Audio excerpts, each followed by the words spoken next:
నెల్లూరు జిల్లాలో సంక్రాంతి వేడుకలు ఘనంగా జరిగాయి. నగరంలోని శ్రీ రాజరాజేశ్వరి అమ్మవారి ఆలయంలో విశేష పూజా కార్యక్రమాలు నిర్వహించారు. భక్తులు భారీ ఎత్తున తరలివచ్చి అమ్మవారిని దర్శించుకుని ప్రత్యేక పూజలు నిర్వహించారు. అమ్మవారి ఫోటోలో ఉన్న క్యాలెండర్లను ఆవిష్కరించారు ఆలయ అధికారులు, ట్రస్ట్ బోర్డు మెంబర్లు. భక్తులందరికీ సంక్రాంతి శుభాకాంక్షలు చెప్పారు. ఇక జిల్లాలో అన్ని ఆలయాలలో సంక్రాంతి శోభ నెలకొంది.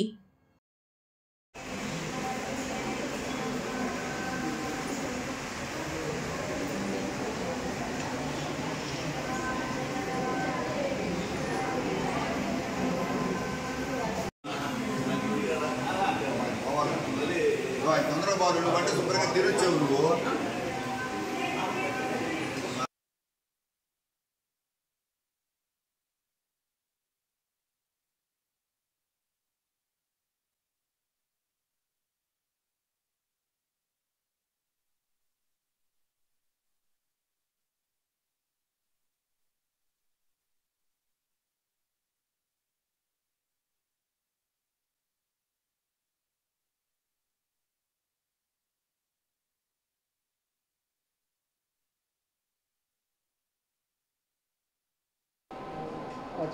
అమ్మవారి భక్తులందరికీ నమస్కారం.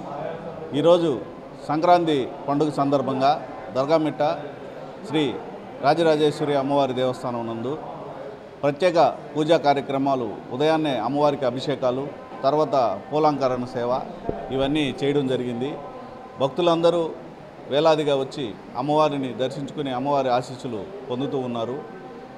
ఈ కార్యక్రమానికి ముఖ్యంగా ఈరోజు కృష్ణపట్నం పోర్టు CEO గారు, వాళ్ళ అధికారులు వాళ్ళందరూ కూడా వచ్చి అమ్మవారి ఆశీస్సులు తీసుకోవడం జరిగింది.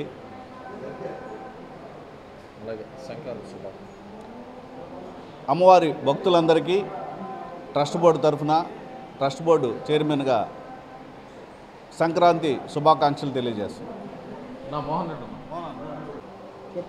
ఓం శ్రీ మాత్రే నమః. శ్రీ రాజరాజేశ్వరి అమ్మవారికి మకర సంక్రాంతి ఈ నెల్లూరు గ్రామ ప్రజలందరికీ నూతన సంవత్సరం మరియు సంక్రాంతి శుభాకాంక్షలు. అలాగే రైతులందరికీ పాడి పంటలు సమృద్ధిగా పండాలని మనస్ఫూర్తిగా మా అమ్మవారు రాజరాజేశ్వరి అమ్మవారిని కోరుకుంటూ నూతన సంవత్సరం సంక్రాంతి శుభాకాంక్షలు తెలియజేస్తున్నాము. ఇట్లా ధర్మకర్త మోహన్ రెడ్డి.